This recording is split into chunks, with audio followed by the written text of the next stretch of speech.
My name is Ravakar Ahmed and you're watching my YouTube channel Math Complex. Today we are discussing chapter number 3 trigonometry. Trigonometry. So trigonometry भी pronounce किया जा सकता है और trigonometry भी. Basically हमारे पास ये 3 वर्ड से मिलकर बना है ट्राई, गोनी एंड मेट्रोन. वो 3 वर्ड कौन कौन से? एक तो है ट्राई, दूसरा जो वर्ड है वो हमारे पास है गोनी और थर्ड वर्ड है हमारे पास मेट्रोन. ट्राई हम लोग कहते हैं 3 को और गोनी हम लोग कहते हैं साइड्स को और मेट्रोन जो लफ्ज निकला वो निकला मेजरमेंट से. मेजरमेंट तो हमारे पास इसका जो फुल मीनिंग बना वो क्या बना ट्राइगोनोमेट्री का? Measurement of 3 sides. Trigonometry mean measurement of 3 sides. Next हम लोग इसके एक बड़े बेसिक कॉन्सेप्ट के बारे में डिस्कस कर लेते हैं, एंगल के बारे में. एंगल एंगल की डेफिनेशन को देखते हैं. एंगल की डेफिनेशन क्या है? The union of two non-collinear rays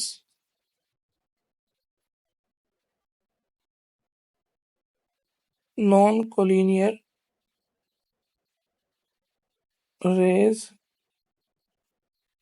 with some common endpoint.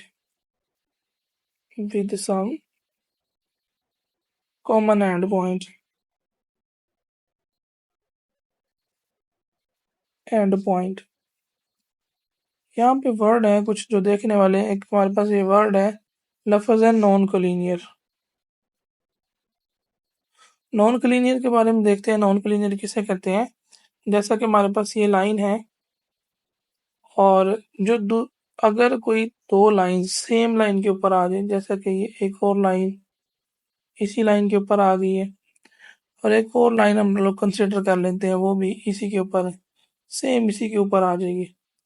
अगर ऐसी लाइंस जो बिल्कुल सेम लाइन पर लाई करती है उनको कोलिनियर रेज कहते हैं. अगर वो सेम लाइन पर लाई नहीं करती, जैसा कि ये अलग है और ये अलग लाइन है, अगर वो अलग अलग लाइंस पर लाई करें तो उनको हम लोग कहेंगे नॉन कोलिनियर. अगर वो सेम लाइन पे लाई करते हैं उनको कोलिनियर लाइंस कहा जाता है. जैसा कि ये हमारे पास सेम लाइन पर है तो इनको हम कोलिनियर कहेंगे. ये सेम लाइन पर लाई करते हैं और इनको नॉन कोलिनियर. ये हमारे पास नॉन कोलिनियर रेज है. अब रे के बारे में डिस्कस कर लेते हैं. डिफरेंट टर्म्स हैं जो है हम लोग डिस्कस करेंगे. एक तो हमारे पास जो है वो है लाइन सेगमेंट. लाइन सेगमेंट हमारे पास क्या होती है? जिसके 2 एंड पॉइंट उसे लाइन सेगमेंट कहते हैं.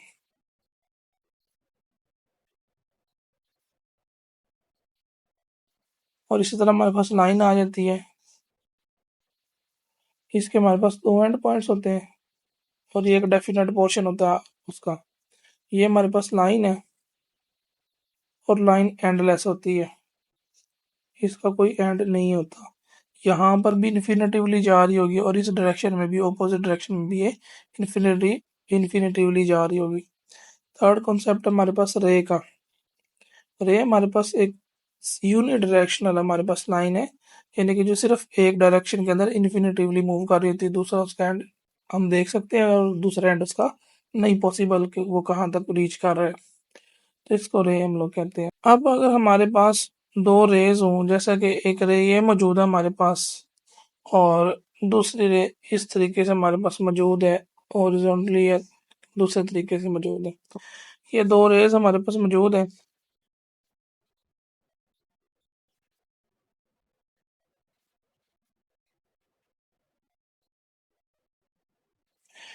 इन दोनों का हमारे पास ये एक ही सिंगल एंड पॉइंट है, जिसे हम क्या कहते हैं कि ये दोनों का कॉमन एंड पॉइंट है. एक रे ये आ गई, दूसरी रे आ गई, 2 रेज आ गई. ये हमारे पास रे 1 हो जाएगी, रे 1. और इसी तरह ये वाली हमारे पास रे 2 हो जाएगी. ये 2 रेज हैं जो हमारे पास जिनका एंड पॉइंट क्या है? कॉमन है. तो तो ये हमारे पास क्या बनाएगी, एंगल बनाती हैं, जिसको हम क्या कहते हैं, थीटा। एंगल का नाम किसी भी ग्रीक सिंबल से रखा जा सकता है।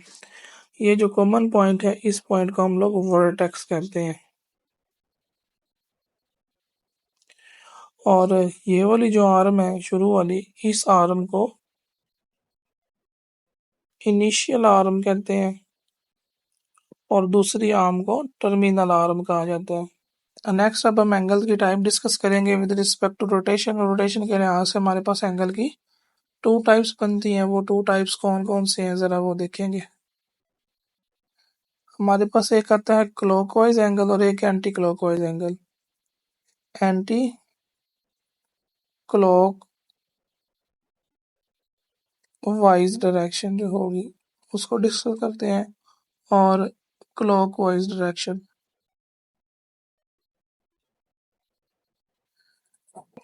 अब अगर हम देखें, एक एक्स वाई प्लेन बनाते हैं,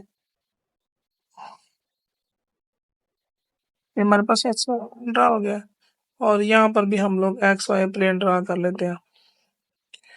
अब हमारे पास यहाँ हम एक रे कंसिडर करते हैं, और इधर भी एक रे कंसिडर कर लेते हैं। अब हमारे पास ये जो होगा, एंटी क्लॉकवाइज जो एंगल की डायरेक्शन आ रही है, ये हम लोग पॉजिटिव लेंगे, और ये जो क्लॉकवाइज डायरेक्शन आ रही है, घड़ी की सिमत में आ रही है, इसको हम लोग नेगेटिव लेते हैं। तो रोटेशन के लिहाज से एंगल की दो टाइप्स हैं, पॉजिटिव एंगल और नेगेटिव एंगल। क्वाड्रेंट को हम लोग 4 पार्ट्स में डिवाइड करते हैं। यहाँ पर 0 डिग्री मौजूद होता है, यहाँ 90, यहाँ 180, और यहाँ 270, और यहाँ पर हमारे पास इसी के ऊपर 360 मौजूद होता है, 0 के ऊपर। इस तरह जो क्लॉकवाइज डायरेक्शन है वहाँ पर एंगल नेगेटिव होते हैं, और इस तरीके से हमारे पास मौजूद होते हैं -270, और यहाँ पर इसी के ऊपर -360 आ जाएगा। नेक्स्ट अब हम मेजरिंग सिस्टम्स के बारे में डिस्कस करते हैं।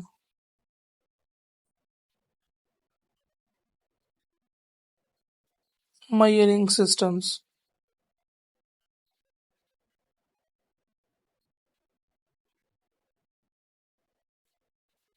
हमारे पास बेसिकली एंगल को मेजर करने के लिए दो सिस्टम मौजूद हैं। एक है सैग्जा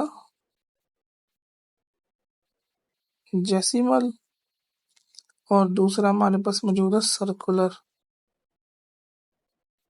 सैग्जा जेसिमल कहते किसे हैं, बेसिकली ये जो सैग्जा जेसिमल है, ये लैटिन वर्ड सैग्जा जेसिमस से ड्राइव हुआ है।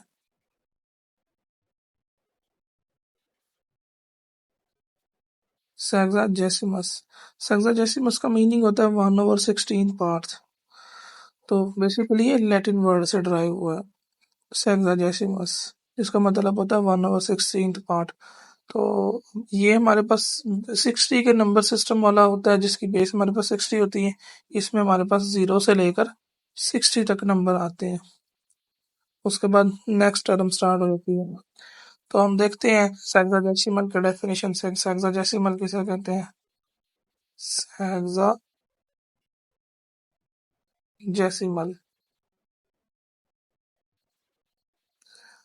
the system in which the system in which angle is measured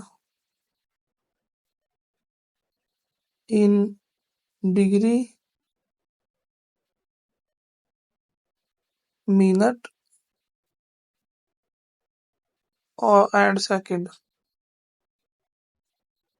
is called sexagesimal, sexagesimal system। और जो दूसरा सिस्टम हमारे पास दिया हुआ है, उसे सर्कुलर सिस्टम कहा जाता है। Circular system,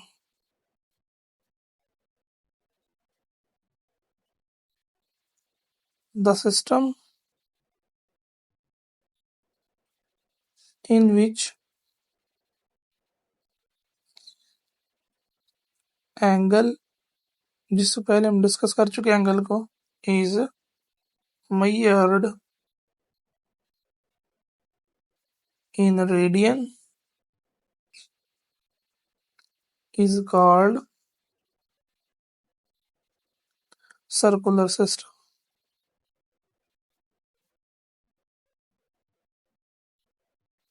circular system. अब हम थोड़ा सा सेक्साडेसिमल में देखते हैं कुछ टर्म। सेक्साडेसिमल,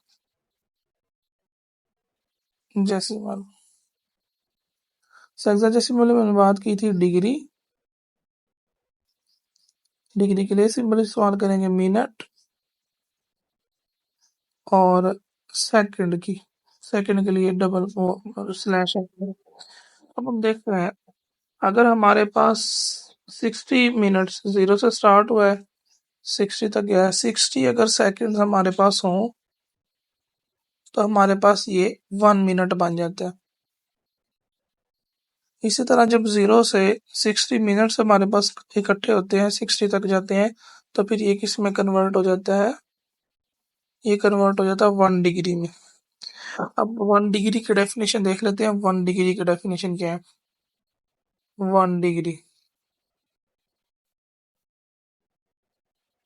इसकी डेफिनेशन बिल्कुल सिंपल है। इसमें क्या कहता है? If we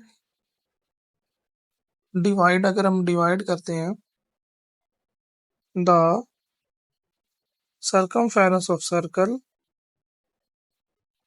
circumference of circle into 360 equal parts,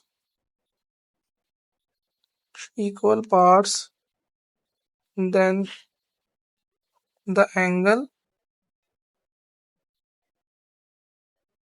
subtended, subtended मतलब जो बनता है at the center of circle is 1 degree. वो 1 डिग्री होगा। तो थोड़ा सा समझ लेते हैं एक्सप्लेनेशन को कि हमारे पास अगर एक सर्कल मौजूद है, उस सर्कल को हम लोग डिवाइड करते हैं 360 इक्वल पार्ट्स में। यहाँ पर ऐसे एक्स वाई प्लेन बना देते हैं कि हम इसको 360 बराबर हिस्सों में तकसीम करते हैं। यानी कि हम लोग ऐसे इस सर्कमफेरेंस को ऐसे डिवाइड करते हैं और इसके जो टोटल पार्ट्स बना देते हैं, टोटल सेगमेंट्स बना देते हैं, वो 360 बना देते हैं। अब ये जो हमारे पास एक पार्ट बन रहा है, इस एक पार्ट से बनने वाला जो हमारे पास यहाँ पर एंगल होगा, यहाँ पर ये सर्कल का सेंटर आ जाएगा और यहाँ पर जो बनने वाला एंगल है 1 डिग्री से, एक आर्क से, उसे हम लोग 1 डिग्री कहते हैं। तो टोटल सर्कल में हमारे पास 360 इक्वल डिग्रीज होंगे। तो डिग्री की यही डेफिनेशन है, if we divide the circumference of the circle into 360 equal parts, then the angle subtended at the centre of circle by an arc is 1 degree. इसको हम लोग 1 डिग्री कहेंगे, जो एक आर्क है। ये जो सर्कल की टोटल बाउंड्री है, इसे हम लोग सर्कमफेरेंस कहते हैं। सर्कमफेरेंस। और ये जो हमारे पास एक पार्ट आ रहा है जिससे ये एंगल बन रहा है, सर्कमफेरेंस का कोई भी जो पोर्शन है, कोई भी टुकड़ा है, उसे आर्क बोलते हैं। तो हमारे पास जो एक आर्क से बनता है एंगल, उसे हम लोग क्या कहेंगे? 1 डिग्री कहेंगे। नेक्स्ट हम 1 रेडियन के बारे में डिस्कस करेंगे। सर्कुलर सिस्टम में 1 रेडियन किसे कहते हैं? 1 रेडियन, इसकी भी डेफिनेशन हमारे पास इजी है, देखते हैं इसकी डेफिनेशन को भी। इसमें क्या होगा, इसमें हमारे पास अगर एक सर्कल मौजूद है तो यहाँ पर हम लोग एक्स वाई प्लेन ड्रा कर देते हैं।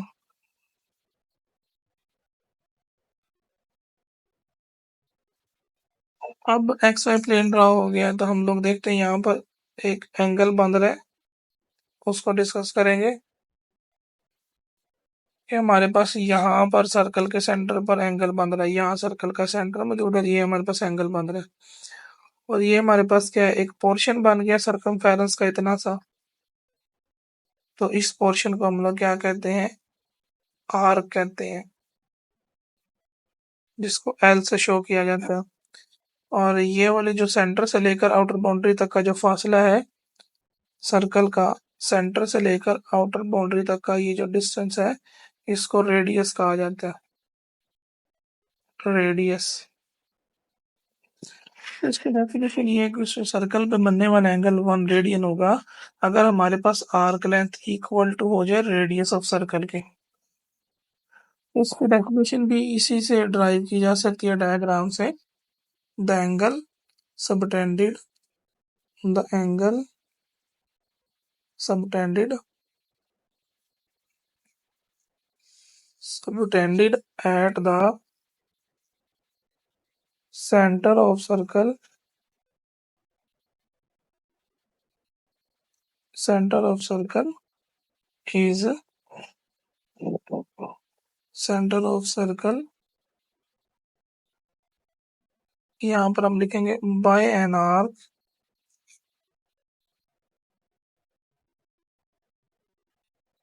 by an arc is 1 radian, कि वो 1 रेडियन होगा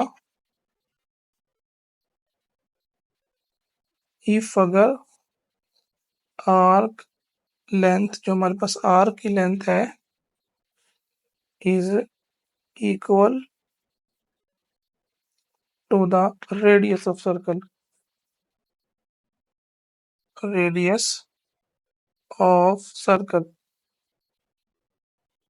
अगर हमारे पास आर की जो लेंथ है वो सर्कल के रेडियस के बराबर होगा, जो सेंटर पर हमारे पास एंगल बनेगा उस एंगल को हम क्या कहेंगे, 1 रेडियन कहेंगे। हमारे पास सेंटर पर बनने वाला एंगल 1 रेडियन है।